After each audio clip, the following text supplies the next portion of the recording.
Hey folks, Pop D coming to you from David Delivers Space. And just want to drop a quick video today. With all the goings on, we got a busy week coming up.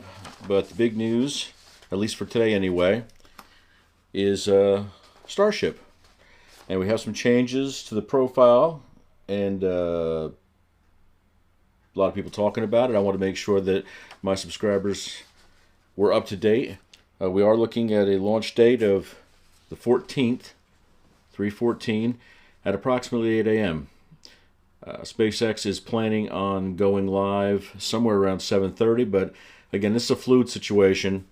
You'll note that just like the other launches, this could be an all-day event for nothing. It could go into the next day or the next day, but we're looking at hopefully everything looking good for a T0 somewhere about 8 a.m. on the 14th, which will be next week.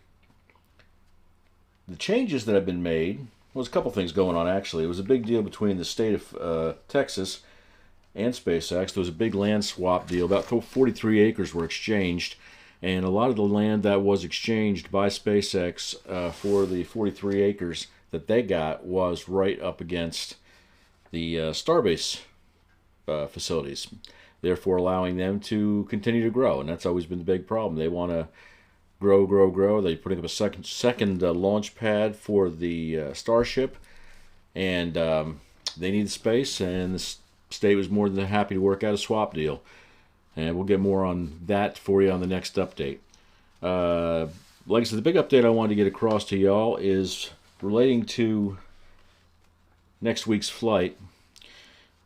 The big changes made, or the big change, single change made, is that originally the splashdown was supposed to take place near Hawaii. And that has changed now. It's going to be in the Indian Ocean. And the reason being that was in the press release anyway, and it makes a whole lot of sense actually. There's some additional tests they want to run. There's some things they want to try out. And for public safety reasons, there's a whole lot more ocean. If things don't go the way they plan, or the deorbit burn doesn't go off, or something happens where they run into a little bit of a problem. Safety is the key, and there's a whole lot more ocean, and more, since it's going to be a water landing anyway, we go with safety. But I just wanted to run down some of the milestones they plan to get through, or try to get through on this launch.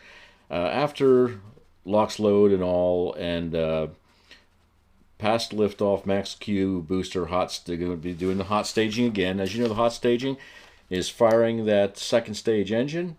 The connector ring allows the hot gases and the pressure to escape, therefore allowing the two halves of the rocket to then come apart in a hot fashion, as opposed to doing a main engine cutoff, stage separation, and then relay. This is all going to happen simultaneously. And it worked out great on number 2. Test 2 was fantastic, and we hope just as well on this one. After that takes place, a few things that are milestones for this test. And that is going to be testing of the payload doors. At 11 minutes and 56 seconds into the launch, they expect to be able to open the payload doors on Starship 28. They're going to attempt a propellant transfer demo, which is, of course, they're not going to have two starships mating together and transferring. They've got a small tank at the head of the craft, and they're going to try to transfer liquid oxygen from one tank to the other. And as we know, in zero gravity, that's a big feat. So that's one of the test items that they want to get through. And again, that is in between. They're going to open the payload doors. They're going to try to do the fuel transfer demo. Then they're going to, at 28 minutes and 21 seconds in, they're going to attempt to close the door, hopefully. The next big milestone, never happened before. The Raptor's never been relit in orbit, and they're going to attempt to do a relight demo of the Raptor, and then begin re-entry, transonic, subsonic, and as they said, an exciting landing. We only hope for a soft landing, in the ocean as per the flight profile, and not a rapid deceleration and rapid deconstruction. But a whole lot going on, and I also will show you here just briefly. This is from the SpaceX website. This is a picture of the proposed test timeline, and this shows you where we have the entry burn at the end, but during the middle of the after ascent and after stage separation, after hot staging takes place, there's a whole lot that they plan on getting in on that in that short time frame prior to the Starship reentry. It'll be very interesting to see all those items, and look forward to not to jinx them, but 100% positive tests on this. I'm gonna have try to get leading up to launch day, trying to get as many updates to you as I can as I get them through, and I've got some things going on next week also, so it's going to be a tight schedule. But this is an exciting event on the 14th. We hope it goes off then, but like I said, folks, just remember back to 1 and 2. Remember back to the initial testing of Falcon 1 and then Falcon 9 and the Falcon Heavy. I mean, everything has to be in its own time. Everything has to be on time and correct. And this is a very important launch, to say the least. There's a lot of objectives that they want to try to meet. There's a lot of things that, of course, future customers want to see.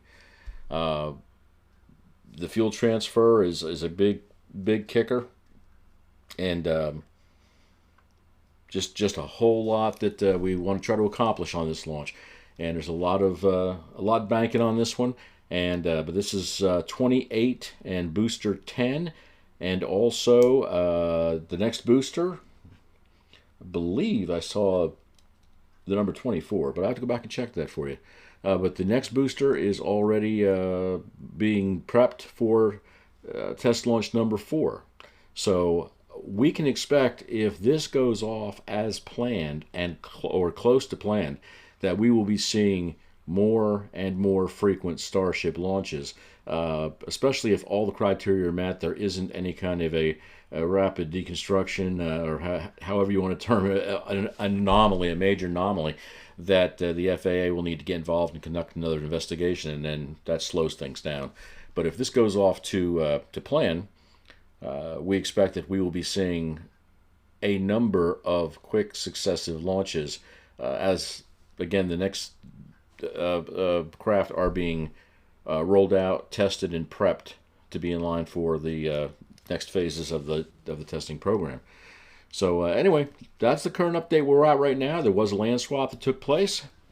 We also have Starship 28 Booster 10. They are not yet stacked. As of this morning, they had been destacked, and there was still testing going on. I saw there was some tiles being replaced. So there's still work being done on 28 in preparation for that to launch next week, and there'll be probably work being done right up until they get ready to take off.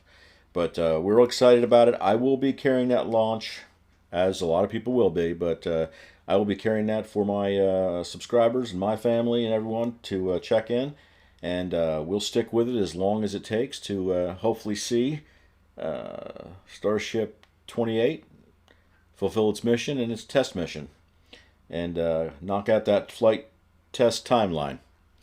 So with that said, that'll be the update for today, and we will try to get these updates in daily. I like doing them live. It's easy to throw out a recording and whatnot, but I try to get on when I can and talk with y'all and check in with y'all, let you know what I hear and what's going on out there.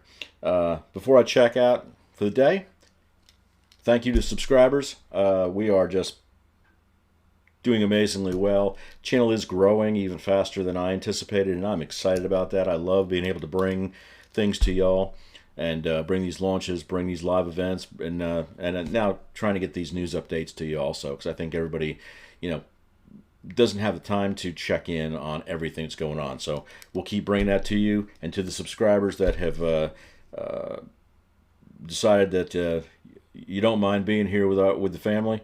We certainly appreciate that. If you're not a subscriber, I would appreciate you looking around. If you want to be part of the family, that is absolutely great. Hit the subscribe button. Hit the bell. The big thing is hit that bell. Make sure that when these live events, new videos get popped in and get populated, that you get notified about it. And we'd love to have you as a member of the family. And like I said, just hit the subscribe button. And if anybody has any questions, any comments, anything, just give me a holler. Let me know. Leave a comment down below. Send me an email. Hit the website. There's a place out there you can leave comments and whatnot, and send emails through. Also, the web store is open. I've brought that up a couple times, that if you so inclined, you can hit the web store. There's some really cool merch that we have out there to help us support the channel. And we appreciate everybody coming out and taking time. And that'll be the news update for today. And we'll try to get back as more information comes out and as we get closer to launch day. Folks, been great talking to you. Have a great rest of your Thursday. And we'll talk to you soon. And we've got launches coming up this week. So check the channel. Everything is up there for you to see and to be notified. Y'all have a great day. Thanks again. Papa D, I'm out.